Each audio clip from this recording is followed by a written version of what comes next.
स्वागत है आपका नॉवल वाइब में, जहां हर पन्ना खुलते ही एक नई कहानी जन्म लेती है। रहस्य, रोमांस, थ्रिल और भावनाओं से भरी कहानियां बस आपके लिए। तैयार हो जाइए, क्योंकि कहानी अब शुरू होती है। आह, मेरा सिर फट रहा है। रुद्रा की आंखें खुलने से पहले ही उसने अपने पलंग के पास किसी के रोने की आवाज सुनी। मालकिन, कृपया जाग जाइए। मेरी मालकिन बहुत दयनीय है। उनका विवाह एक ऐसे व्यक्ति से हुआ जो उनसे प्यार नहीं करता। पिछले 3 महीनों से कोमा में होने के बावजूद वह एक बार भी उन्हें देखने नहीं आए। कारण चाहे जो भी हो, वह उनकी पत्नी तो है। उन्हें एक बार तो आना ही चाहिए था। प्रिया ने रोते हुए अपनी मालकिन के लिए दुख व्यक्त किया। जब रुद्रा ने लड़की के रोने की आवाज सुनी तो वह सोचने लगी, मालकिन, ये किस तरह की स्थिति है।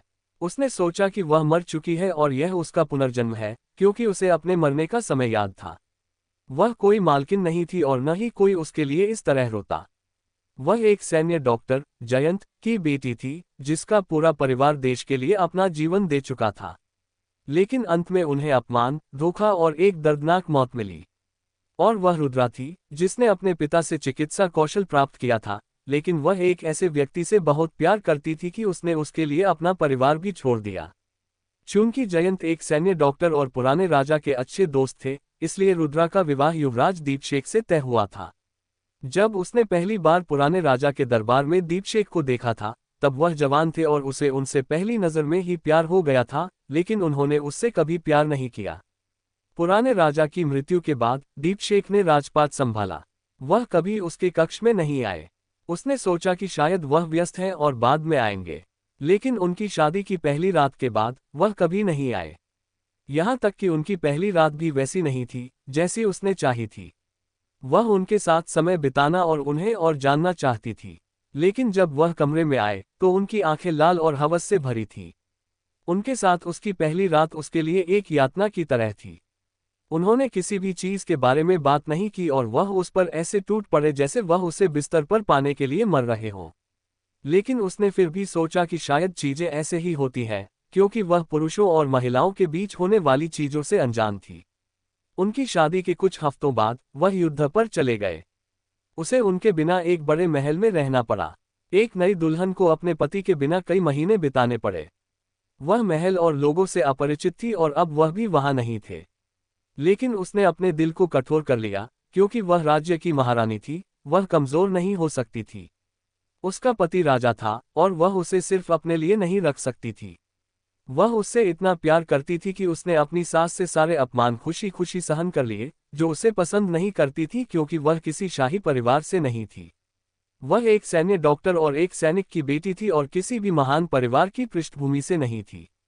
एक दिन जब दीपशेख युद्ध से लौटे तो वह एक और महारानी श्रेया को अपने साथ लाए, जो एक और राज्य की राजकुमारी थी, और रुद्रा ने सोचा कि यह सिर्फ उनकी स्थिति और उनके साम्राज्य को मजबूत करने के लिए था। उसकी सास ने अपनी नई बहू श्रेया का बहुत अच्छा इलाज किया। वह शाही परिवार से थी और उसने दीपशेख को अपने साम्राज्य की शक्ति बढ़ाने में मदद की। जबकि रुद्रा, जो पुराने राजा द्वारा महारानी के पद पर आसीन की गई थी, उसे केवल राजमाता के सारे ताने सहने पड़ते थे। अब पुराने राजा नहीं थे और केवल राजमाता थी, इसलिए उसे उनका सम्मान करना पड़ता था। इसके अलावा दीपशेख महल में ज्यादा नहीं रुकते थे, क्योंकि उन्हें अन्य स्थानों और युद्धों में जाना पड़ता था। वह अपनी शक्ति को मजबूत करने में व्यस्त थे, क्योंकि उन्होंने हाल ही में सिंहासन संभाला था और देश में कई विद्रोह हो रहे थे। कई लोग राजा के रूप में उनके पद पर नजर गड़ाए हुए थे, इसलिए वह उनकी अनुपस्थिति में महल में उसके साथ हो रही चीजों के बारे में उनसे शिकायत नहीं कर सकती थी, क्योंकि वह उन्हें परेशान नहीं करना चाहती थी। वह सभी अपमान और उपेक्षा को सहन कर सकती थी और इसे अपने तक ही रख सकती थी। पुराने राजा की मृत्यु के बाद महल में उसका कोई सम्मान नहीं था, लेकिन वह फिर भी सारे अपमान सहन करती रही, क्योंकि वह दीपशेख से प्यार करती थी और अपनी आंखों में उसके लिए योग्य प्यार और सम्मान देखने के लिए उनका इंतजार कर रही थी।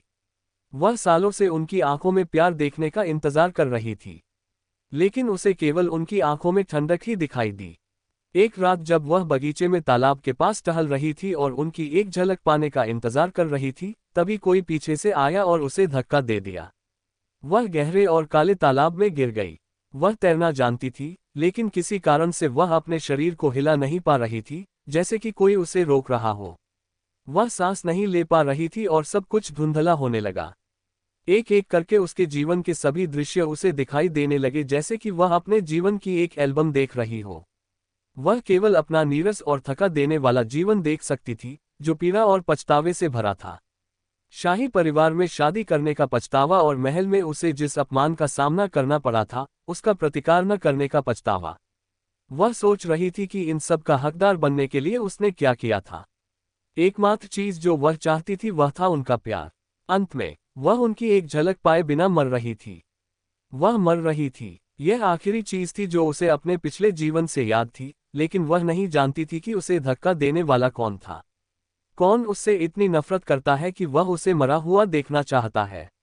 जब उसे होश आया और यह सब याद आया, तो उसे खुद पर घुटन और दया महसूस हुई कि उसने एक ऐसे आदमी से इतना प्यार किया कि उसने अपनी आत्मसम्मान, अपना परिवार, सब कुछ भुला दिया और अंत में उसे एक क्रूर मौत मिली।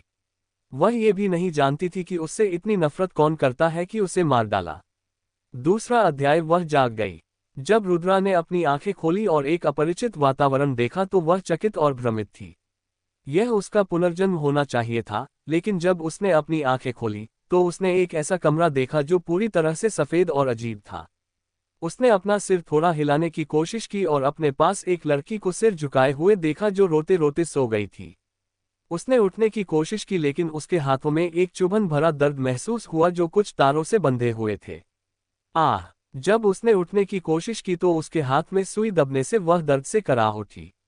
प्रिया, जो पहले रो रही थी और सो गई थी, कुछ हरकत महसूस होने पर अपनी नींद से जाग गई और जब उसने अपनी रुचि को देखा, जो 3 महीनों से कोमा में थी, तो वह खुशी से रो पड़ी। मालकिन, आप अंत में जाग गई, उसने रोते हुए कहा। उसने रुचि की ओर देखा और कहा, मालकिन, मैं बहुत खुश हूं कि आप जाग गई। आपने हम सबको डरा दिया था। आप अपनी जान लेने की कोशिश कैसे कर सकती हैं? जब आप तैरना नहीं जानती थी तो आप पूल में क्यों कूदी? उसने रोते हुए कहा, क्योंकि उसका पूरा शरीर कांप रहा था। रुद्रा, जो स्थिति को समझने की कोशिश कर रही थी, उसे घूरकर देखती रही। मैंने अपनी जान लेने की कोशिश कब की? और पूल नाम की चीज क्या है? क्या ये किसी तरह का कुआं या तालाब है? उसने प्रिया के शब्दों को समझने की कोशिश की। इससे पहले कि वह कुछ पूछ पाती, लड़की डर से चिल्लाई, खून! हे भगवान, मालकिन, आपका खून बह रहा है। जब रुद्रा ने पहले उठने की कोशिश की, तो उसके हाथ पर लगी सुई, जो एक कैनुला से जुड़ी थी, खींच ली गई और उसके हाथों से खून टपकने लगा जिसने सफेद चादरों को भी दागदार कर दिया। चादरों पर सारा खून देखकर प्रिया डर गई। उसने नर्सों को बुलाने के लिए तुरंत घंटी दबाई। जब नर्स एक पल बाद आई, तो वह रुचि को जगा हुआ देखकर हैरान रह गई। वह एक कोमा की मरीज थी और उनके लिए यह एक बहुत ही मुश्किल मामला था। उसने अपने पीछे दूसरी नर्स से डॉक्टरों को बुलाने के लिए कहा और वह खुद रुचि की जांच करने के लिए अंदर चली गई। वह फर्श पर और उसकी सफेद चादरों पर खून देखकर हैरान थी, जबकि वह उन्हें घूर रही थी। नर्स ने तुरंत खून को रोका और उसके हाथ से कैनुला हटा दिया क्योंकि उसने उस पर इतना दबाव डाला था कि उसके हाथों में सूजन आ गई थी। जब नर्स ने उसके हाथ से कैनुला निकाला तो रुद्रा दर्द से कराह उठी। कुछ देर बाद दूसरी नर्स हेड डॉक्टर के साथ आई। वे सब ये देखकर हैरान थे कि वह जाग गई क्योंकि उसकी पिछली रिपोर्ट बहुत खराब थी और वे उसके जल्द ही जागने की उम्मीद नहीं कर रहे थे। यह मामला उनके लिए बहुत मुश्किल था क्योंकि ये पूल में डूबने का मामला था और उसे कोई बाहरी चोट भी नहीं लगी थी, लेकिन किसी अज्ञात कारण से उसका शरीर उन दवाओं पर प्रतिक्रिया नहीं दे पा रहा था जो उन्होंने उसे दी थी और उसकी हालत बिगड़ गई और वह कोमा में चली गई। कोई भी उसके कोमा में जाने का कारण नहीं ढूंढ पा रहा था। यह उनके लिए एक परेशान करने वाला मामला था। उन्हें कुछ भी अजीब नहीं मिला जो उसकी हालत को इतना खराब कर सके। इसके अलावा ये एक वीआईपी मामला था। वह जिंदल परिवार की मालकिन थी। वे अपने निदान में कोई भी गलती नहीं कर सकते थे, लेकिन वे उसकी हालत का कारण नहीं ढूंढ पा रहे थे। उन्होंने तुरंत उसकी जांच शुरू कर दी। डॉक्टर ने नस से उसका तापमान लेने के लिए कहा और उसने अपने स्टेथोस्कोप से उसकी नब्ज की जांच शुरू कर दी। जब डॉक्टर उसकी जांच कर रहे थे, तो वह सोच रही थी, ये लोग कौन हैं और यह ठीक ठीक कौन सी जगह है। जब वे अपनी जांच पूरी कर चुके, तो उन्होंने उससे पूछा, सुश्री रुचि, क्या आपको कोई असुविधा महसूस हो रही है और क्या आप अपने पैरों और हाथों को थोड़ा हिला सकती हैं? उसने वैसा ही किया जैसा उन्होंने पूछा और उसने उन्हें बताया कि उसे हल्का सिरदर्द है। उन्होंने उसे सुश्री रुचि कहकर बुलाया क्योंकि सिद्धार्थ ने उन्हें उसे श्रीमती सिद्धार्थ कहने की अनुमति नहीं दी थी। उन्हें ये पसंद नहीं था जब लोग उसे उनके नाम से जोड़ते थे। उसके बाद डॉक्टरों ने नस से उस पर कुछ परीक्षण करने के लिए कहा। जब वे चर्चा कर रहे थे तो रुद्रा ने प्रिया से पूछा, जो उसके पलंग के पास खड़ी थी, ये कौन सी जगह है? मैं कौन हूँ और तुम मुझे मालकिन क्यों कह रही थी? इसके अलावा तुम कौन हो? उसने प्रिया पर अपने सवालों की बौछार कर दी। प्रिया उसके अचानक सवालों से चकित थी। उसे समझ नहीं आ रहा था कि उसकी मालकिन ऐसा व्यवहार क्यों कर रही थी। इस बिंदु पर रुचि की प्रतिक्रिया देखकर हर कोई दंग रह गया था।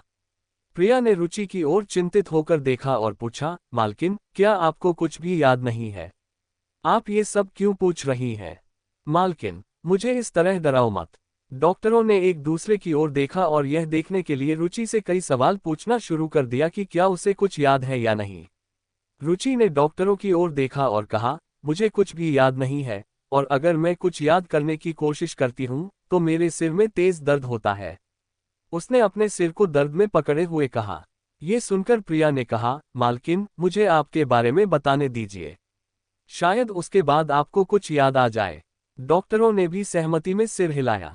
मालकिन, आप जिंदल परिवार की मालकिन रुचि हैं, जो व्यापार जगत के दिग्गज सिद्धार्थ जिंदल कॉरपोरेशन के सीईओ की पत्नी है।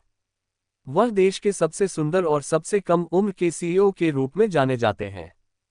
रुद्रा उलझन में थी कि ये लड़की इतना बड़ा चढ़ाकर क्यों बता रही थी। वह अपने बारे में जानना चाहती थी, न कि किसी और की सुंदरता के बारे में। और मैं प्रिया हूँ, आपकी व्यक्तिगत नौकरानी। आप 3 महीने पहले पूल में गिर गई थी और लगभग डूबकर मर ही जाती, लेकिन शुक्र है कि मालिक ने आपको बचाया और अस्पताल ले आए। आप 3 महीने से कोमा में थी। हम आपके बारे में बहुत चिंतित थे, लेकिन शुक्र है कि आप जाग गई, उसने राहत की सांस लेते हुए कहा। रुचि ने भ्रम में लड़की को घूर कर देखा। ये किस तरह की स्थिति है? उसने मन ही मन सोचा। फिर उसने अपने हाथों की ओर देखा जो पीले थे और उन सभी सुइयों के कारण थोड़ी सूज गए थे जो इस दौरान उससे जुड़ी हुई थी। जिस शरीर में वह थी, वह थोड़ा असहज महसूस कर रहा था क्योंकि उसकी छाती पहले से ज्यादा उभरी हुई थी और उसकी त्वचा पहले की तरह चिकनी और मुलायम नहीं थी। हालांकि लड़की का शरीर सही था, लेकिन रुद्रा की त्वचा दूधिया सफेद और मुलायम थी। उसके बाल लंबे और काले थे। इसके अलावा ये लड़की अजीब कपड़े पहने हुए थी। अब तक उसे एहसास हो गया था कि कुछ अजीब था। क्या मैं सच में किसी और के शरीर में हूँ? क्या मैं सच में मर गई थी? उसने सदमे में अपने मुंह को खोले हुए सोचा। ये किस तरह की अविश्वसनीय स्थिति है? डॉक्टरों ने उससे कई सवाल किए और आखिर में इस नतीजे पर पहुंचे कि 3 महीने कोमा में रहने की वजह से उसे भूलने की बीमारी एमनेसिया हो गई है। ये बताने के बाद डॉक्टर कमरे से बाहर चले गए और नर्स को रुचि का सीटी स्कैन और एमआरआई कराने का आदेश दिया। वे अपने निष्कर्ष की पुष्टि इन टेस्ट से करना चाहते थे। वरुण रुचि से उसकी जिंदगी के बारे में और बातें पूछना चाहता था, तभी दरवाजा जोर से धड़ाम की आवाज के साथ खुला। रुचि ने दरवाजे की तरफ देखा और एक ग्रे रंग के चेकदार सूट में एक आदमी उसे नजर आया। उसका शरीर बहुत ही सुडौल और गठा हुआ था। उसका चेहरा किसी कलाकृति की तरह तराशा हुआ लग रहा था, जिसमें उसकी टोंड और साफ त्वचा और नुकीला जबड़ा शामिल था। उसकी रहस्यमयी और गहरी आंखें उसे ठंडेपन से घूर रही थीं। उसकी निगाह से रुचि की रीढ़ में सिहरन दौड़ गई। उसकी आंखें अर्जुन की तरह ठंडी थीं और वह तेजी से उसकी तरफ बढ़ रहा था। रुद्र ने कमरे में आते ही उसे अस्पताल के बिस्तर पर देखा। वह पीली और बीमार लग रही थी। उसे देखकर रुद्र की आंखें थोड़ी सी ठिठकी, क्योंकि रुचि उसे अजीब नजरों से देख रही थी। यह मुझे ऐसे क्यों देख रही है, जैसे पहली बार देख रही हो? क्या ये इसका कोई नया ड्रामा है? वह उसकी घूर से चिढ़ गया और उसके पास जाकर बर्फ सी ठंडी आवाज में बोला, तो तुम आखिर उठ ही गई, सुश्री रुचि। उसने उस पर व्यंग्य किया। रुचि ने उसे एकटक देखा और पूछा, आप कौन हैं? क्या मैं आपको जानती हूँ? रुद्र पहले तो ये शब्द सुनकर हैरान रह गया, लेकिन फिर उसके होंठ ऊपर की तरफ मुड़ गए और उसने ठंडी आवाज में कहा, हाँ। तो यह मुझे परेशान करने की तुम्हारी नई चाल है। मैं तुम्हें बता दूं, रुचि, मैं इस बार तुम्हें नहीं छोड़ूंगा। मुझे तलाक चाहिए। मैं तुम्हारे जैसी लड़की के साथ नहीं रह सकता, जो अपने सिवा किसी की परवाह नहीं करती। तुम कहती हो कि तुम मुझसे प्यार करती थी, लेकिन क्या तुमने कभी ये साबित करने के लिए कुछ किया? मैं जानता हूं, तुमने मुझसे सिर्फ अपने मरते हुए दादाजी की आखिरी ख्वाहिश पूरी करने के लिए शादी की, जैसे मैंने अपने दादाजी की ख्वाहिश पूरी करने के लिए की थी। लेकिन कम से कम मैंने इस शादी को शांतिपूर्ण बनाने की पूरी कोशिश की, पर तुमने क्या किया? तुमने वही किया जो तुम चाहती थी। तुम्हें मेरे परिवार या किसी और की परवाह नहीं थी। तुम सिर्फ शॉपिंग और पार्टी करती रही। चलो साफ साफ बात करते हैं। तुमने मुझसे इसलिए शादी नहीं की क्योंकि तुम मुझसे प्यार करती थी, बल्कि इसलिए कि तुम्हें श्रीमती सिंघानिया का दर्जा पसंद था, है ना? लेकिन मुझे तुम्हारे साथ इस शादी में रहने में कोई दिलचस्पी नहीं है। तो बस इन तलाक के कागजात पर दस्तखत कर दो और हम अपने रास्ते अलग कर लें। मैं तुम्हें तलाक के बाद गुजारा भत्ता और एक घर दूंगा। तुम अपनी पूरी जिंदगी शांति से बिता सकती हो और तुम्हें किसी भी चीज की चिंता करने की जरूरत नहीं है। अगर हम तलाक लेते हैं तो तुम्हें कोई नुकसान नहीं होगा। उसने ये कहते हुए तलाक के कागजात उसके चेहरे पर फेंक दिए। वे कागज उसके चेहरे पर लगे और उसे दर्द हुआ, लेकिन वह शांत रही। वह उसकी बातें सुनकर गुस्से में थी, लेकिन वह उसके सामने अपनी कमजोर साइड नहीं दिखाना चाहती थी। वह एक साम्राज्य की महारानी थी और वह एक साधारण आदमी था जो उसके कमरे में घुस आया था और उस पर चिल्लाने लगा था। लेकिन वह कुछ नहीं कह सकती थी क्योंकि वह रुचि के शरीर में थी और उसे रुचि के कामों का खामियाजा भुगतना था। अगर उसे तलाक लेना है तो वह ले लेगी, क्योंकि वह रुचि नहीं थी जिसने सम्राट के प्यार के लिए कुछ भी किया था। मौत जैसी स्थिति का अनुभव करने के बाद वह बहुत बदल गई थी। उसने अपने सामने रखे कागजों को देखा और यह देखकर भौहें चढ़ा ली कि वे किसी अजीब भाषा में थे। तलाक के कागज अंग्रेजी में थे और वह उन्हें पढ़ नहीं सकती थी। तुमने पूल में कूदकर आत्महत्या करने की कोशिश की, जबकि तुम्हें तैरना तक नहीं आता। क्या तुम ऐसा करके मेरी हमदर्दी हासिल करना चाहती थी ताकि मैं तुम्हें तलाक न दूं? हाँ, अगर तुम यही चाहती थी तो मुझे माफ करना, सुश्री रुचि, तुम गलत हो। तुम दादाजी को बेवकूफ बना सकती हो, लेकिन मुझे नहीं। ये कहते हुए उसने तलाक के कागजों की तरफ इशारा किया और ठंडी आवाज में कहा, इन पर दस्तखत करो। वह उसके रोने और ये कहने का इंतजार कर रहा था कि वह उसे तलाक नहीं देगी और शायद उसे दादाजी से शिकायत करने की धमकी भी देगी, लेकिन इस बार वह दृढ़ था। वह जानता था कि वह उससे प्यार नहीं करती, बल्कि सिर्फ श्रीमती सिंघानिया का दर्जा चाहती थी। वह सिर्फ एक बेदिल और एस्टरिस्क मटेरियलिस्टिक एस्टरिस्क लड़की थी जो जिद्दी और घमंडी थी। उसने इस शादी को चलाने की पूरी कोशिश की, लेकिन वह हमेशा उस पर धोखा देने का शक करती थी। और तो और, वह हमेशा छोटी छोटी बातों पर उससे झगड़ा करती थी। उसके साथ रहना उसके लिए मुश्किल हो गया था, इसलिए उसने उसे तलाक देने का फैसला किया। और इस बार वह इस पर अड़ा हुआ था। आत्महत्या की एक मामूली कोशिश उसे डरा नहीं सकती थी। रुचि, जो उसे खाली नजरों से देख रही थी, समझ गई थी कि वह उस लड़की का पति है जिसके शरीर में वह है। लेकिन वह स्थिति को समझ नहीं पा रही थी। रुद्र की बातों से ऐसा क्यों लग रहा है कि उनकी शादी टूटने की वजह रुचि थी? और अपनी हमदर्दी पाने के लिए कौन अपनी जान देने की कोशिश करता है? उसे याद आया कि वह भी तालाब में डूबकर मरी थी, लेकिन कम से कम उसे तैरना तो आता था, फिर वह तैरकर किनारे तक क्यों नहीं पहुंच पाई? वह जितना इस बारे में सोचती, यह उतना ही अजीब लगता। वह अपने विचारों में खोई हुई थी, जबकि रुद्र चुपचाप बगल से उसके चेहरे को देख रहा था। उसकी भौहें चढ़ी हुई थी क्योंकि वह बातों को समझने की कोशिश कर रहा था। उसने न तो झगड़ा किया और न ही उस पर चिल्लाई, बल्कि चुपचाप चीजों के बारे में सोच रही थी। ये रुचि के जैसा नहीं था। अपने अतीत की सभी दर्दनाक यादों को याद करते हुए उसकी भौहें चढ़ गईं और उसकी आंखें पछतावे, प्यार और दर्द जैसी अलग अलग भावनाओं से भर गईं। वह नहीं जानती थी कि वह तैरकर क्यों नहीं निकल पाई, जबकि वह इतनी अच्छी तैराक थी। उस समय ऐसा लग रहा था कि उसका शरीर एस्टरिस्क पैरालाइज्ड एस्टरिस्क हो गया था और वह 1 इंच भी हिल नहीं पा रही थी, क्योंकि वह खुद को ठंडे पानी के अंधेरे में डूबते हुए और अंधेरे की गहराई में डूबते हुए देख सकती थी। वह एक कृत्रिम तालाब था जिसे जियान के आदेश पर बनाया गया था। उसे मछलियों को खिलाना पसंद था और वह तालाब के चारों ओर टहलना चाहती थी। इसलिए उसने एक बड़ा और गहरा तालाब बनाने का आदेश दिया था। और हमेशा की तरह महारानी दुआंग ने उसकी इच्छाओं का पालन किया था। वरुण गहरी सोच में था कि क्या उसकी मौत का संबंध जियांग से था या नहीं।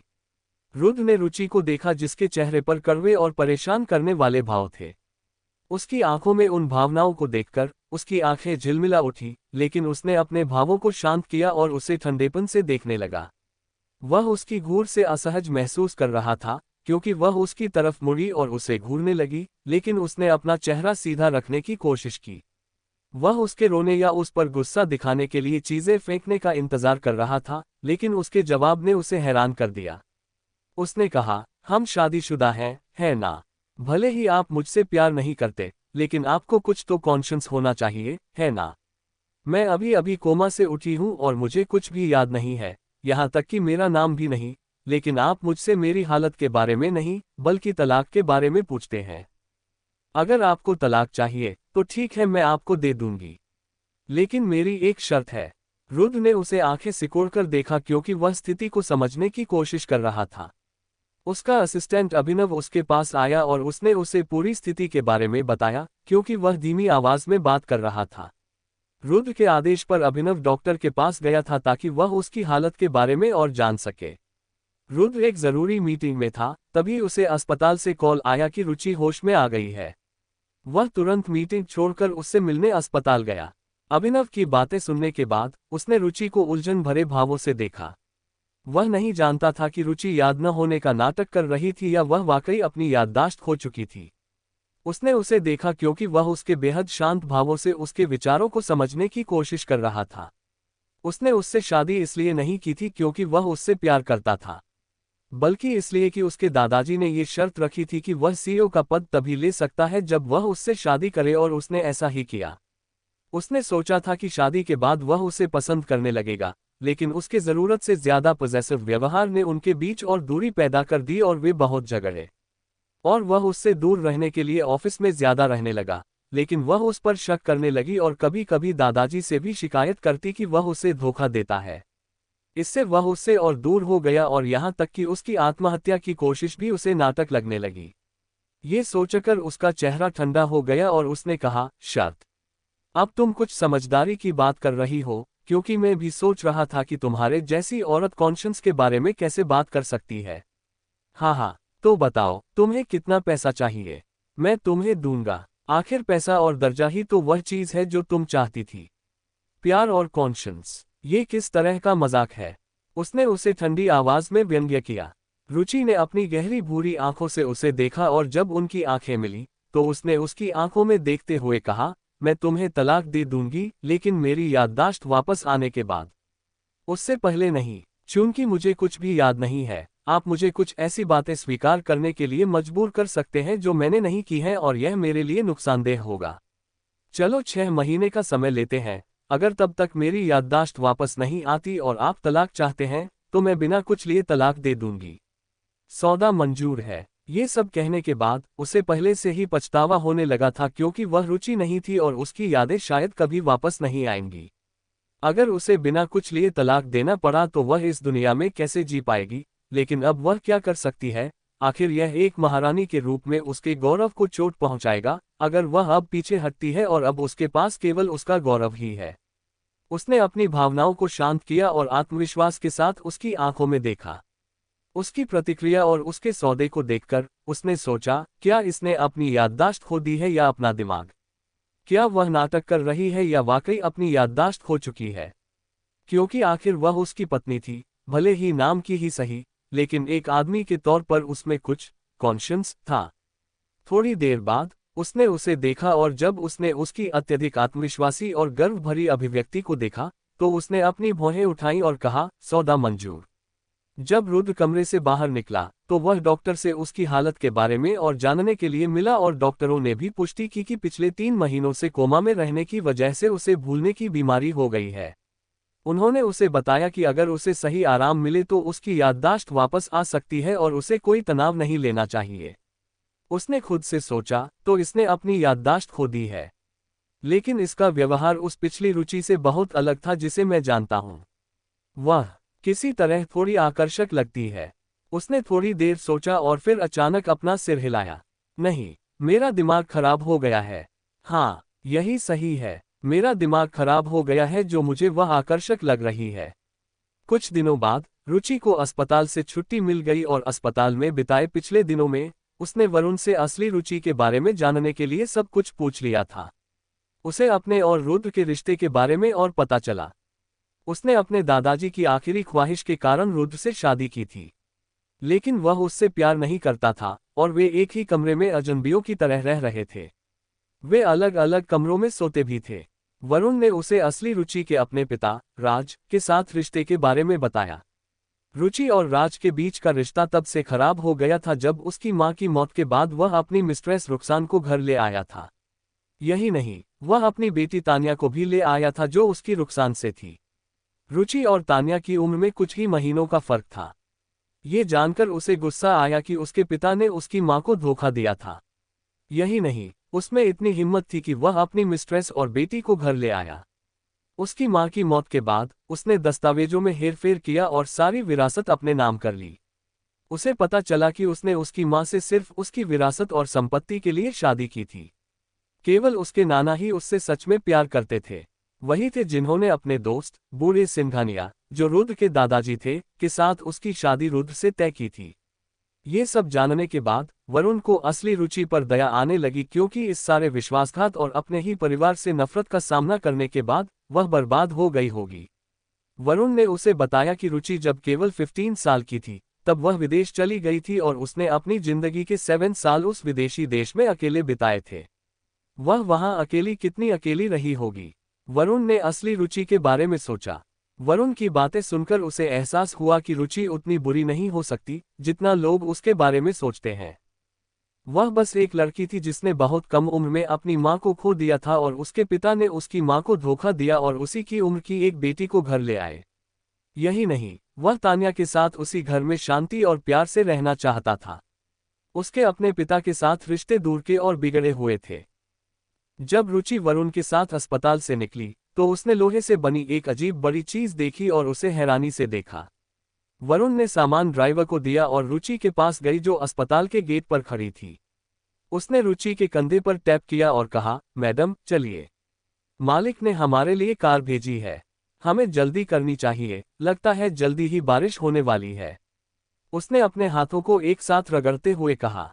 मौसम ठंडा था और आसमान गहरे बादलों के साथ काला हो रहा था जो सूरज की रोशनी को छिपा रहे थे। रुचि ने वरुण की तरफ देखा और कार की तरफ इशारा करते हुए पूछा, ये क्या चीज है? वरुण अंडस्को। वह अजीब तरह से मुस्कुराए और जवाब दिया, मैडम ये कार है, हमें जल्दी करनी चाहिए और इसमें बैठ जाना चाहिए। ये हमें उस सिंघानिया विला तक ले जाएगी जहां आप रहती हैं। उसने ध्यान से कहा। वरुण को चीजों को विस्तार से समझाने की आदत हो गई थी, क्योंकि वह हर छोटी बड़ी चीज को देखकर सवाल पूछती थी। रुचि को समझ नहीं आया, लेकिन फिर भी उसने कार में बैठने का फैसला किया। जब वह कार की पिछली सीट पर बैठी तो उसने अचरज से अंदरूनी हिस्से को देखा। कार विशाल थी और अंदरूनी हिस्सा शानदार तरीके से बनाया गया था। रुचि जब कार अचानक चलने लगी तो चौंक गई। उसने वरुण का हाथ कसकर पकड़ लिया और कहा, ये चल रही है। आह, ये चीज बहुत तेजी से चल रही है, मुझे चक्कर आ रहे हैं। वह डर से चिल्लाई क्योंकि उसने अपने सामने की सीट को कसकर पकड़ लिया था। जो ड्राइवर कछुए की गति से गाड़ी चला रहा था वह उसकी अति नाटकीय प्रतिक्रिया देखकर हैरान रह गया। वरुण ने उसके हाथ पर धीरे से हाथ फेरकर उसे शांत किया। थोड़ी देर बाद रुचि को ठीक लगा और उसने खिड़की से बाहर देखा और इस शहर की सुंदरता की प्रशंसा की। वाह, इस जगह पर सड़क पर लोहे के बहुत से अजीब बक्से चल रहे हैं और इमारतें भी इतनी ऊंची और अलग हैं। ये जगह बहुत बदल गई है। उसने खुद से बुदबुदाया। वह एक महारानी थी जो अतीत से 21 सदी में आई थी। वह शायद अकेली इंसान होगी जिसने अपनी आंखों से दुनिया के विकास को समय के साथ देखा था। ये जगह समय के साथ बहुत बदल गई थी। सब कुछ इतना तेज और भीड़भाड़ वाला और अलग हो गया था। सड़क पर बहुत सी अजीब चीजें देखी जा सकती थीं। लड़कियां भी बहुत आज़ाद थीं, क्योंकि वे काम भी कर सकती थीं और बिना किसी की परवाह किए इतने कम और अजीब कपड़े पहन सकती थीं। वह इस संस्कृति में बदलाव को देखकर हैरान और चौंक गई थी। लड़कियों की स्थिति उसके समय की तरह नहीं थी।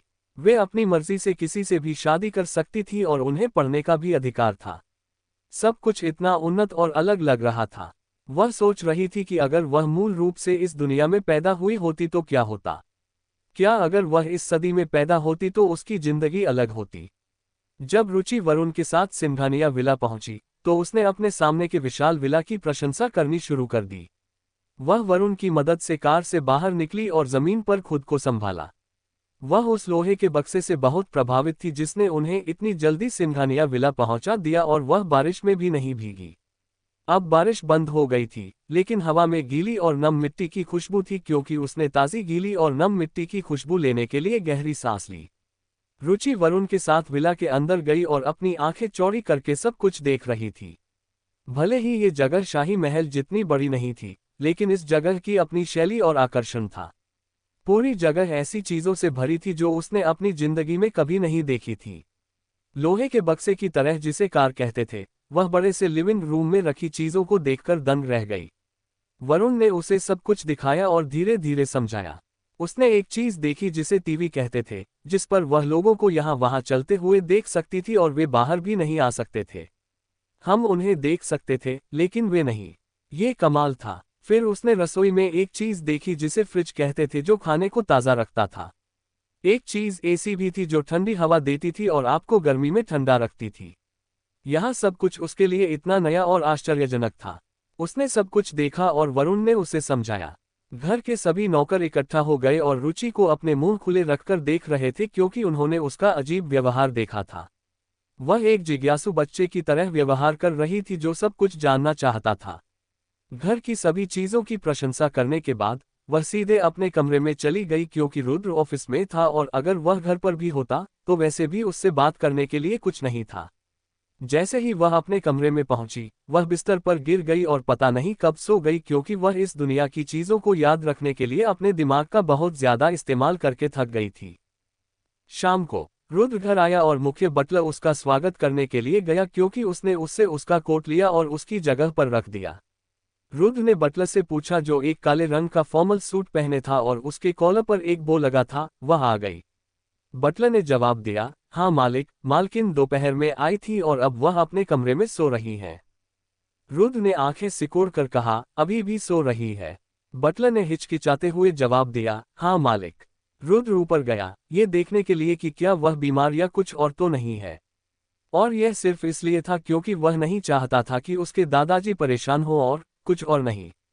जब वह उसके कमरे के सामने पहली मंजिल पर पहुंचा तो उसने खटखटाया, लेकिन किसी ने जवाब नहीं दिया, तो उसने दरवाजा धीरे से खोला। जब वह अंदर गया तो उसने उसे बिस्तर पर सोते हुए देखा, जहां कंबल जमीन पर था और उसने अपने शरीर को एक गेंद की तरह मोड़ रखा था। वह एक बच्चे की तरह सो रही थी जो डरा हुआ और असुरक्षित था। उसे इस तरह देखकर उसके भाव नर्म हो गए। वह उसके शरीर को कंबल से ढकने के लिए पहुंचा, तभी वह बुदबुदाने लगी और चुपचाप रोने लगी, हालांकि वह समझ नहीं पा रहा था कि वह क्या कह रही थी। उसने उसका रोता हुआ चेहरा देखकर अपनी भौहें चढ़ा ली। उसने सोचा कि वह नाटक कर रही है, लेकिन जब उसने उसकी आंखों से आंसू बहते हुए देखे तो उसे उसकी इस हालत को देखकर अजीब लगा। वह उसके माथे पर लकीरें हटाने के लिए उसके माथे को छूने गया, और जब उसने उसके माथे को छुआ तो उसे उसकी त्वचा चिकनी लगी, और ये पहली बार था जब वह उसे इतने करीब से देख रहा था। उसकी बड़ी बड़ी आंखें बंद थीं क्योंकि वह सो रही थी, और उसकी बड़ी बड़ी काली पलकें उसके छोटे से गोरे चेहरे को और ज्यादा खूबसूरत बना रही थी। उसका चेहरा इतना छोटा था कि उसका पूरा चेहरा उसकी हथेलियों में आ सकता था। उसने उसके थोड़े से गुलाबी चेहरे को देखा और खुद से सोचा, वह सोते हुए ज्यादा खूबसूरत और बर्दाश्त करने लायक लगती है। अचेतन रूप से उसकी उंगलियां उसके माथे से उसकी नाक पर फिसल गईं और उसके गुलाबी होठों पर रुक गईं। उसकी उंगलियों ने उसके होठों को धीरे से छुआ, तभी रुद्र ने अपने अंदर एक अचानक सेंसेशन महसूस की। उसके होंठ नर्म थे और उन्हें छूने पर बहुत अच्छा लग रहा था। अगर मैं इन होठों को चूमूंगा तो इनका स्वाद कैसा होगा? उसके दिमाग में एक विचार आया, क्योंकि वह उसके होठों को एकटक देख रहा था। जब वह उसके होठों को सहलाते हुए सोच रहा था, तभी उसने अचानक अपनी आंखें खोली और उसके हाथों को पकड़ लिया। वह अचानक पकड़े जाने पर शर्मिंदा हो गया और अपनी शर्मिंदगी को छिपाने के लिए उसने कहा, तुम अभी भी क्यों सो रही हो? शाम हो गई है और तुम अभी भी सो रही हो। सब लोग नीचे तुम्हारा इंतजार कर रहे हैं। क्या तुम कोई राजकुमारी हो कि सब तुम्हारा इंतजार करें? इतनी आलसी। वह चौंक गई, और जैसे ही वह अभी अभी उठी थी, वह उसकी बातों और हरकतों को समझ नहीं पा रही थी, और तकनीकी रूप से कहें तो वह राजकुमारी नहीं बल्कि महारानी है, भले ही अवांछित हो, लेकिन फिर भी। इससे पहले कि वह कुछ कह पाती, वह मुड़ा और कमरे से बाहर चला गया और दरवाजे को जोर से बंद कर दिया। नीचे जाते हुए उसने खुद से बुदबुदाया, उसका पागलपन मुझ पर असर कर रहा है। मुझे मतिभ्रम होने लगा है। मैं पागल ही हूं जो मैं सोच रहा हूं कि वह खूबसूरत है और उसके होंठ चुंबन करने लायक हैं। लेकिन उन गुलाबी होठों ने क्या गलत किया है? वह पागल है, लेकिन उसके होंठ निर्दोष हैं। और इस पॉइंट पर उसने अचानक खुद को संभाला और अपना सिर हिलाया और खुद से कहा, मुझे मनोचिकित्सक के पास जाना चाहिए, उसका पागलपन मुझ पर असर कर रहा है। बिल्कुल। कमरे में रुचि ने उस दरवाजे को देखा जिसे अभी अभी बंद किया गया था। उसे याद आया कि सोते समय उसे लगा था कि कोई उसके चेहरे और होठों को सहला रहा था। उसे गुदगुदी महसूस हुई और आंखें खोलने पर उसने उसे एकटक देखते हुए देखा और उसकी उंगली उसके होठों पर थी। ये सोचकर उसे अपने गाल जलते हुए महसूस हुए। उसने अपने गालों से गर्मी कम करने के लिए उन्हें छुआ। फिर उसने अपने दिमाग से सभी अशुद्ध विचारों को निकालने के लिए अपना सिर हिलाया। मुझे केंद्रित रहना चाहिए। मैं वरुण हूँ, रुचि नहीं। मुझे खुद को सुलझाना चाहिए। मैं महारानी हूँ, उसने खुद से कहा। इसके अलावा वह तो मेरे साथ इस घर में रहना भी नहीं चाहता। वह मेरे होठों को क्यों छुएगा? यह जरूर एक गलतफहमी होगी। वह बिस्तर से उठी और खुद को ताज़ा करने के लिए वॉशरूम में चली गई। रुद्र, जो डाइनिंग टेबल पर उसका इंतजार कर रहा था, जहां बहुत सारा खाना रखा था, वह अपने टैबलेट पर कुछ दस्तावेज पढ़ रहा था। तभी उसने सीढ़ियों से कुछ कदमों की आवाज सुनी। उसने एक महिला को देखा जो एक सादी सफेद ड्रेस पहने थी, जिसके बाल खुले थे, जो सुरुचिपूर्ण ढंग से नीचे आ रही थी। उसका हर कदम, हर हरकत सुरुचि और अनुशासन को दर्शाती थी। उसने सीढ़ियों से नीचे आते हुए अपना हाथ बगल की रेलवे पर रखा। वह अभी भी इस युग के छोटे और त्वचा दिखाने वाले कपड़ों का आदी होने की कोशिश कर रही थी। उसके समय में वह एक ऐसी पोशाक पहनती थी जो एक बड़े चोगे से ढकी होती थी, जो उसकी पूरी त्वचा को ढक लेता था। लेकिन उसकी अलमारी में सबसे शालीन पोशाक सिर्फ ये सफेद रंग की ड्रेस थी, जो घुटने तक लंबी थी और रुचि की दूसरी ड्रेस की तरह चमकदार नहीं थी। वह सुरुचिपूर्ण ढंग से सीढ़ियों से नीचे आई और अपने हल्के कदमों से डाइनिंग टेबल की तरफ चली। वह बैठ गई और टेबल पर रखे सभी खाने को देखा क्योंकि उसके मुंह में पानी आने लगा। वह सभी लजीज व्यंजनों को देखकर भूखी हो गई थी। उसने अस्पताल में जो खाना खाया था वह बेस्वाद और फीका था, लेकिन ये व्यंजन कमाल के लग रहे थे। उसने अपनी चॉपस्टिक उठाए और अपनी प्लेट में एक पकौड़ी रखी क्योंकि उसने उसे सुरुचिपूर्ण ढंग से अपने मुंह में रखा और उसके स्वाद का मजा लेते हुए उसे चबाया। रुद्र उसे घूर रहा था क्योंकि उसने चुपचाप और सुरुचिपूर्ण ढंग से खाना शुरू कर दिया। उसके हाथ खाने को उसके मुंह में डाल रहे थे। ये देखकर उसने खुद को संभाला और बीच बीच में उसे घूरते हुए खाना शुरू कर दिया। वह खाना खाते हुए एक पेंटिंग की तरह लग रही थी क्योंकि वह सुरुचिपूर्ण ढंग से अपनी चॉपस्टिक्स को बिना आवाज किए चला रही थी। वह अपना खाना चबा रही थी। ये पहली बार था जब उसने उसे इतने सुरुचिपूर्ण ढंग से व्यवहार करते देखा था और वह खाना खाते हुए एक रॉयल की तरह लग रही थी। रात का खाना चुपचाप चला गया। किसी ने बात नहीं की। और जब वह ऊपर जाने के लिए तैयार थी तो उसने कहा, रुको। उसने उसकी तरफ देखा और कहा, क्या? उसने कहा, क्या तुम्हें वाकई कुछ भी याद नहीं है? उसने जवाब दिया, क्या मैं नाटक करती हुई लग रही हूं? उसके पलटवार सवाल ने उसे हक्का बक्का कर दिया। भले ही उसने उसे पलटकर जवाब दिया, लेकिन उसकी आवाज न तो तेज थी और न ही परेशान करने वाली। इसके बजाय उसने इतनी दूरी से बात की कि उसे अजीब लगा। उसने अपनी गहरी काली आंखों से उसे देखा और कहा, चूंकि हमने 6 महीने तक तलाक नहीं लेने का फैसला किया है, तब तक तुम श्रीमती रुद्र सिंघानिया रहोगी और तुम्हें सभी नियमों का पालन करना होगा। इसका मतलब है कि तुम किसी भी आदमी के साथ रिश्ते में नहीं रह सकती और मेरे परिवार का सम्मान करना होगा और इस घर को संभालना होगा। हालांकि हमारा रिश्ता सिर्फ नाम का है, लेकिन श्रीमती सिंघानिया के रूप में तुम्हें अपनी जिम्मेदारी पूरी करनी होगी। और बदले में मैं तुम्हें पैसा और दर्जा दूंगा, समझी? उसकी बातें सुनने के बाद उसने व्यंग्य किया, सब कुछ इतना ही समान है, बिना प्यार के शादी, लेकिन मुझे सभी नियमों का पालन करना होगा और अपनी पूरी जिंदगी पावन रहना होगा। लेकिन पति किसी भी महिला के साथ खेलने जा सकता है और जितनी चाहे उतनी रिखेले ला सकता है। वह अब ऐसे नहीं रहेगी। उसने कहा, ठीक है, लेकिन आप भी किसी भी महिला के साथ रिश्ते में नहीं रह सकते और अगर आप कोई रखेल लाते हैं तो मैं उसकी जिंदगी को नरक बना दूंगी, क्योंकि इस शादी में सिर्फ मैं ही नहीं हूं जिसे वफादार रहना है, भले ही ये शादी सिर्फ नाम की है। उसके जवाब को सुनकर उसकी आंखें झिलमिला उठी और उसने सोचा, रखेल वह किस तरह के युग में रह रही है, या उसने बहुत से पीरियड ड्रामास देखे हैं कि वह ऐसे बात करती है। लेकिन उसने अपनी भावनाओं को शांत किया और कहा, ठीक है। उसने कहा, अगर और कुछ नहीं है तो मैं जा रही हूं। और ये कहने के बाद वह ऊपर चली गई, बिना उसके कुछ और कहने का इंतजार किए।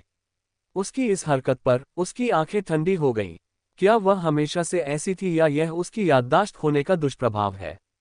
अगर यह एक दुष्प्रभाव है तो मैं चाहूंगा कि उसे अपनी यादें कभी वापस न आए, क्योंकि इस नई रुचि के साथ जिंदगी बिताना बुरा नहीं लग रहा है। उसने सोचा, क्योंकि उसने उसे देखा जबकि वह सीढ़ियों पर चढ़कर अपने कमरे में चली गई। लेकिन क्या इसका मतलब यह नहीं है कि उसे मुझसे प्यार भी याद नहीं रहेगा? आह, उसका पागलपन मुझ पर असर कर रहा है। मुझे अस्पताल जाना चाहिए, उसने कहा, क्योंकि वह भी डाइनिंग टेबल से उतर गया और अपने स्टडी में जाने के लिए पहली मंजिल पर चला गया। अगले दिन रुचि सुबह जल्दी उठ गई, क्योंकि उसे महल के नियमों की आदत थी। उसने अपने शरीर को थोड़ा मोड़ा और समय देखने के लिए बिस्तर के पास रखी अलार्म घड़ी को देखा और यह सुबह के केवल 4 बजे थे। वह 1 घंटे तक बिस्तर पर करवटें बदलती रही, लेकिन फिर से सो नहीं पाई। बिस्तर पर करवटें बदलने के बाद वह आखिरकार बिस्तर से उठी और खुद को ताज़ा करने के लिए वॉशरूम में चली गई। अपना चेहरा धोने और अपने दांत ब्रश करने के बाद उसने आईने में देखा। उसके बाल काले और लंबे थे, लेकिन उसके पिछले रूप की तरह नहीं। उसकी त्वचा गोरी और नर्म थी, लेकिन वह उसके पिछले रूप की तरह नर्म नहीं थी। आईने में खुद को जांचने के बाद वह बाहर चली गई। जैसे ही उसने नीचे जाने के लिए अपने कमरे का दरवाज़ा खोला, उसके कमरे के सामने का दरवाज़ा खुला। जब दरवाज़ा इतनी अचानक खुला तो वह थोड़ी चौंक गई। रुद्र, जिसने एक काली टी शर्ट और स्पोर्ट्स ट्राउज़र पहने थे, कमरे से बाहर आया। उसके बाल बिखरे हुए थे, लेकिन वह उसे और ज्यादा आकर्षक और खूबसूरत बना रहे थे। वह उसे देखकर हैरान रह गया, क्योंकि सुबह के केवल 5:30 बजे थे और वह जागी हुई थी। आमतौर पर वह दोपहर तक सोती थी। उसकी आंखें चौड़ी हो गई, क्योंकि वह सुबह इतनी जल्दी उठ गई थी। उसने उसके गोरे चेहरे को देखा जो सुबह सुबह चमक रहा था। उसने अभी तक नहाया नहीं था, लेकिन वह ताज़ी और खूबसूरत लग रही थी। उसने अपना सिर हिलाया और उससे पूछा, तुम सुबह सुबह क्या कर रही हो? क्या तुम अस्वस्थ महसूस कर रही हो? उसने उस पर अपनी भौहें उठाईं और बेफिक्र होकर जवाब दिया, मैं जल्दी उठ गई तो मैंने बगीचे में टहलने का फैसला किया। उसने उसकी तरफ देखा और सिर हिलाया, ठीक है, लेकिन ज्यादा देर तक मत घूमना, तुम हाल ही में कोमा से उठी हो और तुम्हें ज्यादा थकना नहीं चाहिए। नहीं तो हमें तुम्हें फिर से अस्पताल ले जाना होगा। रुचि ने अपनी भौहें चढ़ाई और कहा, आपको मेरी चिंता करने की जरूरत नहीं है, बस अपने रास्ते जाओ। उसने एक जबरदस्ती की मुस्कान के साथ कहा। उसकी बातों पर उसका चेहरा काला पड़ गया, लेकिन उसने कुछ नहीं कहा और दूसरी मंजिल पर जिम में चला गया। भले ही वह अपने काम में व्यस्त रहता है, वह वर्कआउट के लिए समय निकालने की कोशिश करता है। जब रुचि नीचे आई तो लिविंग रूम में कोई नहीं था, क्योंकि अभी बहुत जल्दी थी। हालांकि जब वरुण बगल से उसकी तरफ दौड़ता हुआ आया तो वह चौंक गई। मैडम, आप इतनी जल्दी उठ गई। क्या आप ठीक हैं? क्या आप अस्वस्थ महसूस कर रही हैं? या आपको कुछ चाहिए? क्या आप भूखी हैं? वरुण ने सुबह इस समय रुचि को जागा देखकर चौंककर पूछा। वह चेहरा जो दोपहर से पहले नहीं देखा जा सकता था, उसे सुबह सुबह उस चेहरे को देखने का दुर्लभ अवसर मिला। अंडरस्को, रुचि वरुण की इस तरह की प्रतिक्रिया देखकर हैरान थी। क्या यह इतना चौंकाने वाला है कि वह जल्दी उठ गई? मुझे कुछ नहीं चाहिए, मैं बस बगीचे में कुछ ताज़ी हवा लेना चाहती थी। क्या आप पानी लेने आई थी? आप जा सकती हैं, आपको मेरी चिंता करने की जरूरत नहीं है। रुचि ने उसके हाथों में पानी का जग देखकर कहा। नहीं मैडम, आप अकेले बाहर नहीं जा सकती, आप अभी भी ठीक नहीं हैं, उसने जोर देकर कहा। ठीक है, जाओ, मैं संभाल सकती हूँ, रुचि ने उसे यकीन दिलाया और प्रवेश द्वार की तरफ चली गई। बगीचे में रुचि सिंघानिया के अपने बगीचे को बनाए रखने के तरीके से प्रभावित थी। वहां कई तरह के फूल थे और पेड़ों को अच्छी तरह से छांटा गया था, जबकि पौधों का भी ख्याल रखा गया था। उसने एक गहरी सांस ली, क्योंकि उसे बाहर निकले हुए बहुत समय हो गया था। अस्पताल की कीटाणुनाशक गंध से उसे मिचली आ रही थी। उसने सुबह की हवा को महसूस करके अपनी बाहों को हल्के से रगड़ा। टहलते हुए वह समय का ट्रैक खो बैठी। वह ये सोचने से खुद को रोक नहीं पाई कि वह इस जगह पर कैसे आ गई। वह नीचे देख रही थी, इस बारे में गहरे विचारों में थी कि वह कैसे और क्यों रुचि बन गई और कोई और नहीं। अपने विचारों में खोई हुई उसने एक जोड़ी आंखों को नजरअंदाज कर दिया जो उसे दूर से घूर रही थी, उसकी हर हरकत को देख रही थी। रुद्र, जो अपना वर्कआउट पूरा कर चुका था, बगीचे में उसे देखने आया। तभी उसने पाया कि वह अभी भी बगीचे में है। उसे हाल ही में छुट्टी मिली थी और यह उसकी सेहत के लिए अच्छा नहीं था। इस लड़की को हाल ही में अस्पताल से छुट्टी मिली है और वह आराम करने के बजाय बगीचे में घूम रही है। क्या वह फिर से बीमार पड़ने की योजना बना रही है? उसे कोमा से उठे हुए ज्यादा समय नहीं हुआ है। किसी की मदद के बिना घूमने के बजाय उसे अपने बिस्तर पर आराम करना चाहिए। वह देख रहा था कि वह खुद के प्रति कितनी लापरवाह हो रही थी। जब वह बगीचे में पहुंचा तो उसने रुचि को बगीचे में टहलते हुए देखा, जो गहरे विचारों में थी। उसकी आंखें उस पर टिक गईं क्योंकि उसने उसे अपने सिर को नीचे करके बगीचे में घूमते हुए देखा। उसके काले बाल उसके आधे चेहरे को ढक रहे थे। उसके हाथ सुरुचिपूर्ण ढंग से उसके पेट पर रखे थे क्योंकि वह हर कदम सावधानी से उठा रही थी। वह अपने कदमों में जल्दबाजी में नहीं थी, वे धीरे और सुरुचिपूर्ण थे। वह बगीचे में टहलते हुए दूर से खूबसूरत और रहस्यमयी लग रही थी, जबकि उसने एक सफेद ड्रेस पहनी हुई थी। हालांकि उसने अपनी भौहें चढ़ा ली जब उसने देखा कि उसने कल जैसी ही सफेद ड्रेस पहनी हुई थी। क्या उसके पास कोई और कपड़े नहीं हैं? उसने अभी तक उन्हें क्यों नहीं बदला? सफेद ड्रेस उसके घुटने तक थी। वरुण रुचि के दूसरे कपड़े नहीं पहनना चाहती थी क्योंकि वे उसके स्वाद के लिए बहुत छोटे और रंगीन थे। उसे उन त्वचा दिखाने वाले कपड़ों में अजीब लग रहा था। तो उसे अपनी अलमारी में एक सफेद सादी ड्रेस मिली जो उसकी अलमारी में छिपी हुई थी। वह रात में इस ड्रेस को बदलना चाहती थी, लेकिन जब उसने अपनी रात की ड्रेस देखी तो उसकी आंखें हैरानी से चौड़ी हो गईं। रुचि का रात का पायजामा लेस साटन पायजामा था जिसमें शॉर्ट्स थे। ये बहुत छोटा था जो उसके लिए पहनने में बहुत असुविधाजनक था। तो वह इसी सफेद ड्रेस में सो गई। रुद्र उसके पास चला गया क्योंकि वह अपने सिर को नीचे करके घूमती रही। जब वह उसके पीछे पहुंचा तो वह रुक गया। उसकी पीठ उसके सामने थी क्योंकि वह वहां खड़ा था, लेकिन अचानक वह मुड़ी और उसके चौड़े मांसपेशियों वाले सीने से टकरा गई। जब वह अपना संतुलन खो बैठी और लगभग गिर गई तो उसने अपनी भौहें चढ़ा ली। उसने सहज रूप से अपनी कमर पर एक हाथ रखकर उसे पकड़ लिया क्योंकि उसने उसे गिरने से रोकने के लिए उसे अपनी तरफ खींचा। जब उसे अचानक उसके द्वारा खींचा गया तो उसकी आंखें आश्चर्य से बढ़ गईं। उसके लिए सब कुछ बहुत अचानक था। वह अभी भी अपने डेज में थी जब उसने उसे हैरानी से देखा। रुद्र भी उनकी अचानक निकटता से हैरान था। जब उसने उसके चेहरे को देखा जो हल्का लाल था और उसकी आंखें उसकी मुंह थोड़ा खुला हुआ था, उसने उसके गुलाबी नम होठों को देखा और अपना गला साफ किया। उसे एहसास हुआ कि ये होंठ उसे कितना लुभाते हैं। उसने अचानक उसे जाने दिया जिससे वह जमीन पर अपने पैरों को पाने से पहले लड़खड़ा गई। रुचि ने उसे घूरकर देखा क्योंकि वह जिस तरह से उसने उसे जाने दिया उससे वह परेशान थी। वह कम से कम उसे शालीनता से छोड़ सकता था, उसे इस तरह से उसे धकेलने की जरूरत नहीं थी। रुद्र ने अपना सिर उससे दूर कर लिया क्योंकि उसने अपने सिर को साफ किया। तुम यहाँ क्या कर रही हो? उसने उसे अपनी ठंडी और खाली अभिव्यक्ति के साथ देखा। क्या आप देख नहीं सकते? मैं टहल रही हूँ, उसने एक मामूली बात की तरह कहा। उसने अपने होंठ सिकोड़े क्योंकि उसने एक चिड़ी हुई आवाज में कहा, मेरा मतलब है कि तुम अभी भी क्यों घूम रही हो? क्या तुम अस्पताल में रहना चाहती हो? क्या तुम चाहती हो कि मैं तुम्हारे लिए अस्पताल में एक कमरा हमेशा के लिए बुक कर दूं? उसने व्यंग्यात्मक ढंग से कहा। रुचि ने उस पर अपनी आंखें घुमाई। इस आदमी के साथ क्या दिक्कत है? वह मुझे हर समय क्यों परेशान कर रहा है और फिर मुझ पर उससे चिपके रहने का आरोप लगा रहा है? उसने सोचा। उसने अपनी हथेलियों को मुट्ठियों में जकड़ लिया क्योंकि उसने उसकी आंखों में देखा। श्रीमान रुद्र, आपको मेरी चिंता करने की जरूरत नहीं है। आपने अतीत में मेरी परवाह नहीं की, अब आप मुझ में रुचि क्यों दिखा रहे हैं? मैं केवल कुछ ताज़ी हवा लेने के लिए बाहर आई थी और अंदर जाने ही वाली थी। उसने उदासीन होकर कहा क्योंकि वह उसके पास से गुजरी, उसे उसके बदले हुए रवैये से भ्रमित होकर पीछे छोड़ दिया। हालांकि जब वह जा रही थी तो उसने उसे कहते हुए सुना, तुम अभी भी कल वाली ही ड्रेस क्यों पहने हो? क्या तुम्हारे पास और कपड़े नहीं हैं? या तुम चाहती हो कि लोग सोचे कि रुद्र सिंघानिया अपनी पत्नी के साथ सही व्यवहार नहीं करता और उसे हर दिन एक ही कपड़े पहनने को कहता है? उसने व्यंग्य किया। वह भी अपने रवैये पर हैरान था। उनका रिश्ता इस तरह का नहीं था जहां वह उसकी परवाह करता कि वह क्या पहनती है। हालांकि उसके बदले हुए रवैये ने उसे उसके बारे में और जानने की चाहत दी। उसने अविश्वास में कहा और मुड़ गई, आपकी क्या समस्या है?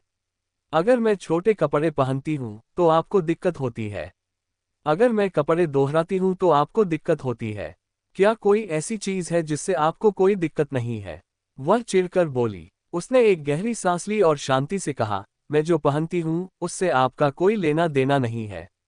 मैं आपको सुझाव देती हूँ, ऐसा दिखावा करो जैसे मैं यहाँ नहीं हूँ अगर आप चाहते हैं कि हम इस घर में शांति से रहें।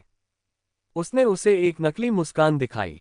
जब उसने अपने गुस्से को नियंत्रित करते हुए और उसे देखकर मुस्कुराते हुए देखा तो वह हक्का बक्का रह गया।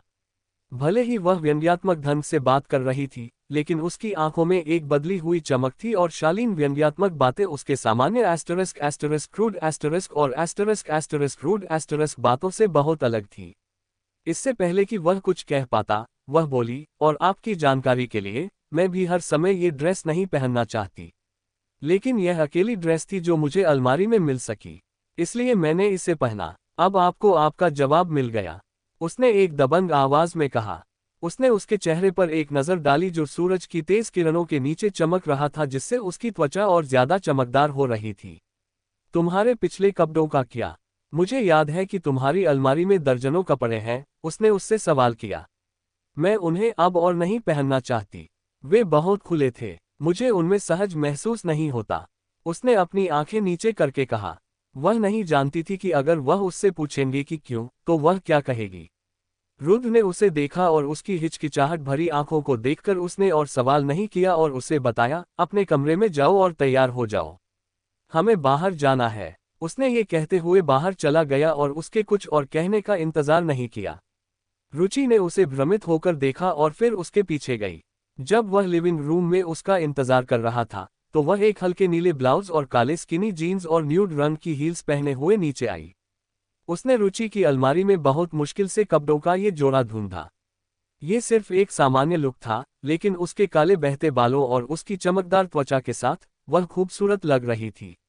बिना कुछ किए उसकी खूबसूरती की तुलना उन हाई क्लास मॉडल से की गई। भले ही उसकी लंबाई ज्यादा नहीं थी, लेकिन वह औसत थी। लेकिन उसके पास अपनी लंबाई के अनुसार एकदम सही अनुपात था और जब वह मुस्कुराती है तो उसके चेहरे पर गड्ढे दिखाई देते हैं जिससे वह प्यारी लगती है।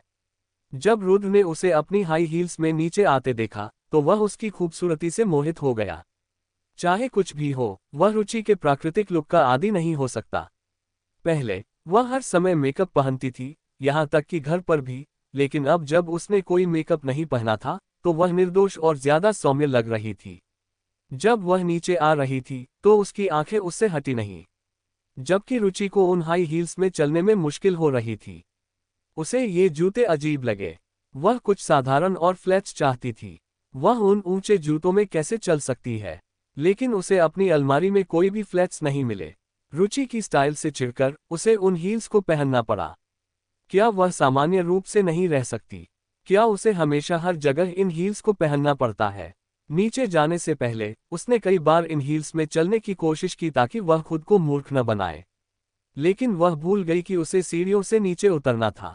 जब वह सीढ़ियों से नीचे आ रही थी तो उसने रेलिंग को कसकर पकड़ा और उनमें अनाड़ी ढंग से चलते हुए ध्यान से नीचे आ रही थी।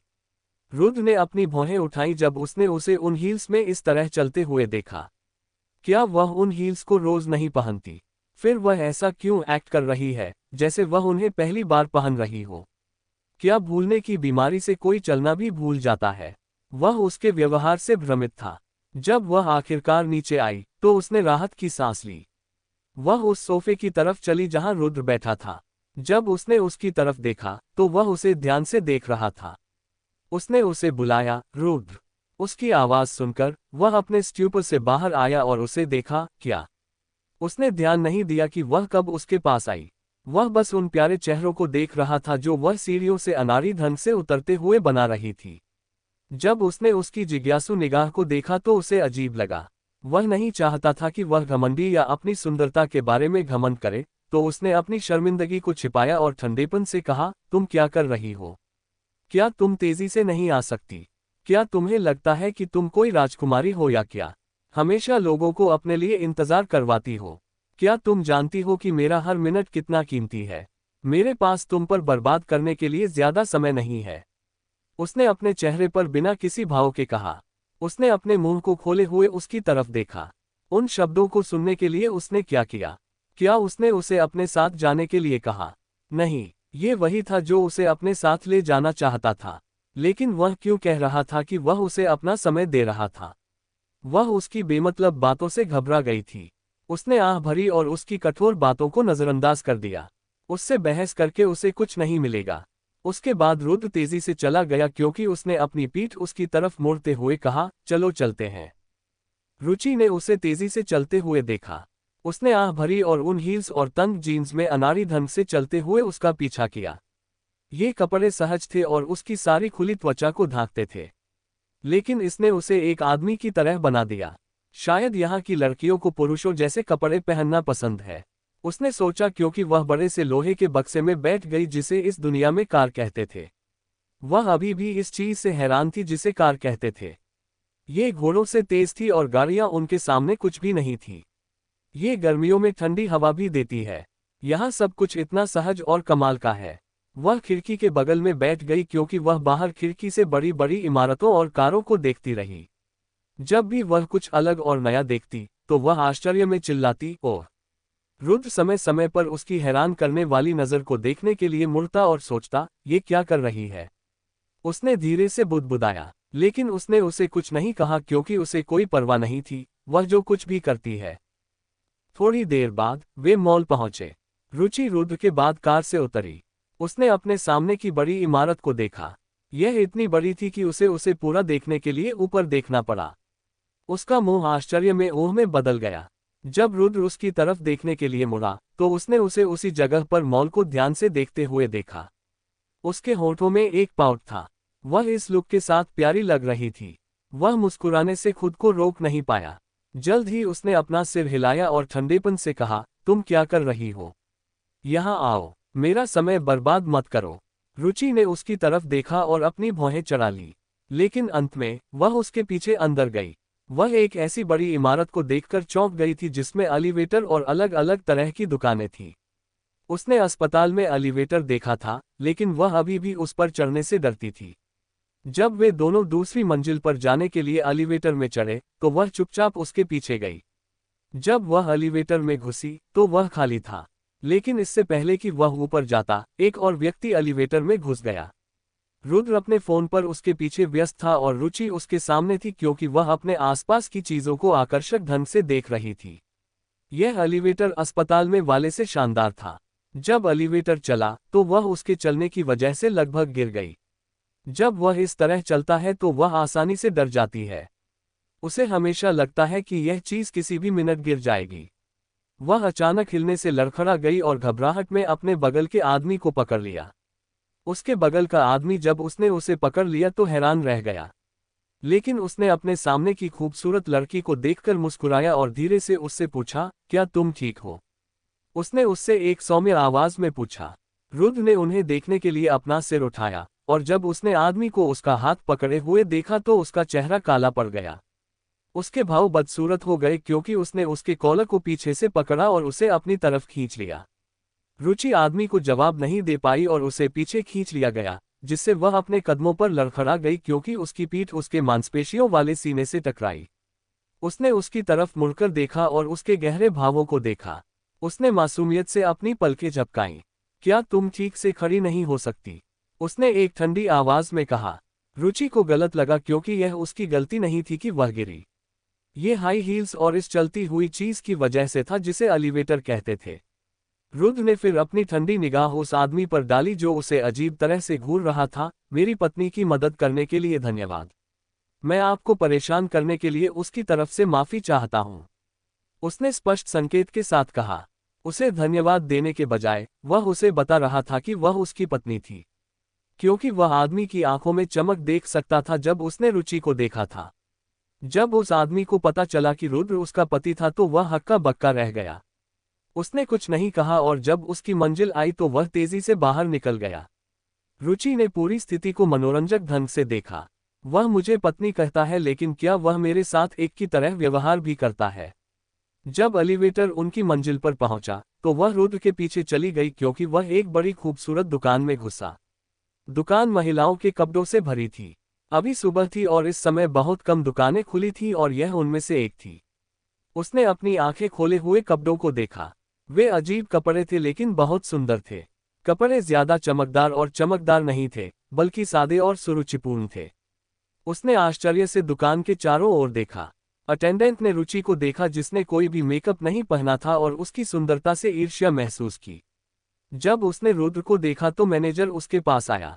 रुद्र ने ड्रेस की तरफ इशारा किया, यह और यह। उन्हें उसके साइज में पैक करो। उसने रुचि की तरफ इशारा करते हुए कहा। रुचि ने उसे खालीपन से देखा। तो वह मेरे लिए कपड़े खरीदने आया। मैंने उससे इसकी उम्मीद नहीं की थी। उसने उसकी तरफ देखा और हल्के से मुस्कुराए। रुद्र ने उसके लिए बहुत सी शालीन ड्रेस और जूते और फ्लैट्स खरीदे। जब उसने उसे हील्स में असहज रूप से चलते हुए देखा, उसे छोटे कपड़े पसंद नहीं थे, तो उसने अपने शानदार और शालीन स्टाइल के अनुसार ड्रेस खरीदी। उसे शालीन और शानदार ड्रेस पसंद थी जो चमकदार नहीं बल्कि सुरुचिपूर्ण थी। रुचि ने संतुष्टि में सिर हिलाया जब उसने कपड़ों में उसकी पसंद को देखा। दुकान में कुछ महिलाएं थीं जो सभी सोशल इज शकल से थीं और इस दुकान में नियमित थीं। उन्होंने बहुत सी महिलाओं को अपनी सुंदरता पर निर्भर होते हुए और पुरुषों के पैसे खर्च करते हुए देखा था। अटेंडेंट ने बहुत सी महिलाओं को उस आदमी की पत्नी से पीटते हुए देखा था जिसका कार्ड उन्होंने यहां इस्तेमाल किया था। इन अमीर लोगों की जिंदगी खराब थी और ये दूसरों के लिए गॉसिप का विषय बन जाती थी। इन अटेंडेंट और दुकान में महिलाओं ने रुचि को अजीब नजरों से देखा क्योंकि वह किसी भी उल्लेखनीय पृष्ठभूमि से नहीं लगती थी, क्योंकि वह हील्स में चल भी नहीं सकती थी और अपने मुंह को खोले हुए कपड़ों को घूर रही थी। वे सभी उसकी सुंदरता से ईर्ष्या करती थी क्योंकि वह अपने प्राकृतिक लुक में खूबसूरत लग रही थी, जबकि वे अपने मेकअप के साथ भी उसकी तुलना में नहीं आ सकती थी। इस पॉइंट पर एक महिला ने जोर से व्यंग्य किया, जो रुचि को सुनने के लिए काफी था। इस स्लट ने इस तरह के आदमी को अपने लिए इतना कुछ खरीदने के लिए क्या किया है? वह बिस्तर में अच्छी होनी चाहिए। हाँ, इस तरह की महिलाएं अमीर पुरुषों को बहकाने के अलावा और कुछ नहीं कर सकती हैं। उसने एक व्यंग्यात्मक आवाज में कहा। यह सुनकर रुद्र ने अपनी भौहें चढ़ा ली। भले ही वह रुचि को पसंद नहीं करता, लेकिन वह अभी भी उसकी पत्नी थी और वह महिला बकवास बोल रही थी। उसने रुचि की तरफ देखा, जिसके चेहरे पर कोई भाव नहीं था। वह उसके विचारों को पढ़ नहीं सकता था। अगर वह पुरानी रुचि होती तो उसने उस लड़की को थप्पड़ मार दिया होता, अपनी छवि की परवाह किए बिना। वह अपने फैसलों में असभ्य और जल्दबाजी में थी। जो उस महिला ने कहा था वह सभी ग्राहकों ने सुना था, यहां तक कि रुद्र ने भी। वह उस महिला को उसकी जगह दिखाना चाहता था, लेकिन अपने कदमों में रुक गया। वह देखना चाहता था कि रुचि इसे कैसे संभालेगी, क्योंकि अगर ये पिछली रुचि होती तो वह उस पर चिल्लाती, उसे गालियां देती और शायद उसके बाल खींचती और खुद का तमाशा बनाती। वह उसकी प्रतिक्रिया देखना चाहता था क्योंकि अपनी याददाश्त खोने के बाद वह बहुत ही शालीन ढंग से व्यवहार करती है और उसके जवाब बहुत बेहतर होते हैं। तो उसने चुपचाप वहां खड़े रहने का फैसला किया। जब उस महिला ने देखा कि रुद्र कुछ नहीं कह रहा है, तो उसने सोचा कि वह जरूर एक पैसे की लोभी होगी, क्योंकि अगर वह उससे प्यार करता तो वह उसकी मदद करने के लिए आगे आता। इससे उसे आत्मविश्वास मिला और वह उसे अपमानित करने के लिए तैयार थी अगर उसने उसे कुछ भी कहा। वह रुचि को कुछ कहने का इंतजार कर रही थी ताकि वह एक तमाशा बना सके और बाद में रुद्र के सामने दयनीय व्यवहार कर सके। क्या शानदार योजना है, उसने ये सोचते हुए मुस्कुराया। जब वह दुकान में आया तो वह उसे पसंद करने लगी थी, लेकिन जब उसने देखा कि वह दूसरी महिला के साथ आया है तो उसने अपनी भौहें चढ़ा ली। रुचि ने उस लड़की को देखा जिसने इतना ज्यादा मेकअप पहना था कि वह उसके असली चेहरे की कल्पना नहीं कर सकती थी। उसका पूरा चेहरा मेकअप में ढंका हुआ था। रुचि उसके पास गई, क्योंकि महिला मुस्कुराए, मेरी योजना काम कर रही है। इस महिला को भड़काना इतना आसान है। उसने सोचा कि रुचि उसे मारेगी और खुद का तमाशा बनाएगी। वह रुद्र का ध्यान चाहती थी और यह उसका ध्यान पाने का सबसे अच्छा तरीका था। जैसे ही वह कुछ कहना चाहती थी, रुचि मुस्कुराए और उसकी मुस्कान इतनी खूबसूरत थी कि दुकान में हर कोई उसे प्रशंसा से देखने से खुद को रोक नहीं पाया, यहाँ तक कि वह महिला भी रुचि की खूबसूरत मुस्कान देखकर हक्का बक्का रह गई। रुचि ने उन हील्स में सामान्य रूप से और सुरुचिपूर्ण ढंग से चलने के लिए अपनी पूरी ताकत का इस्तेमाल किया। उसने अपना सबसे अच्छा प्रयास किया कि वह न गिरे और आत्मविश्वास से लड़की की तरफ चली। फिर रुचि अचानक इस तरह से झुक गई, उसके घने काले बाल पानी की तरह बह रहे थे और उसका छोटा सा चेहरा, फीनिक्स आंखें और गुलाबी होंठ उसे धरती पर आई हुई एक परी जैसा बना रहे थे। उसने वह स्कार्फ उठाया जो जमीन पर था और एक फेम फेटल तरीके से उसने स्कार्फ लिया और फिर से महिलाओं के सामने आई। अपने हाथों में स्कार्फ को एक सुरुचिपूर्ण तरीके से लहराते हुए उसने उससे पूछा, क्या यह आपका स्कार्फ है? हर कोई आश्चर्य में था, एक स्कार्फ उठाने का कार्य इतना सुरुचिपूर्ण और खूबसूरत कैसे लग सकता है। यहाँ तक कि रुद्र भी हैरान था। उसने ऐसा खूबसूरत कुछ कभी नहीं देखा था। महिला हकला नहीं पाई, हाँ हाँ हाँ, स्कार्फ उससे लेते हुए, जबकि वह उसे घूर रही थी और सोच रही थी कि वह महिला कुछ क्यों नहीं कह रही थी। इस पॉइंट पर हर कोई समझ गया कि क्यों यह महिला रुद्र के साथ रहने के लायक है, क्योंकि उसमें कुछ अव्याख्यात्मक आकर्षण है जो किसी और में नहीं है। वह रुद्र के पास गई और बोली, क्या हम अब चल सकते हैं? पति, उसने चार्मिंग ढंग से कहा। रुद्र जब उसने सबके सामने पति कहा तो हक्का बक्का रह गया। वह मुस्कान जो उसने उसे दिखाई जब उसने उसे इस तरह बुलाया तो वह अनमोल थी। आमतौर पर महिलाएं अपने पति को हब्बी या हनी या कुछ अजीब बुलाती हैं, लेकिन वह ऐसा कुछ नहीं जानती थी। उसने अपने तरीके से कहा और उसे पति बुलाया, क्योंकि वह उस महिला को दिखाना चाहती थी कि वह एक ऐसी लड़की नहीं थी जो उसके पैसे के पीछे थी। वह उसकी कानूनी रूप से विवाहित पत्नी थी।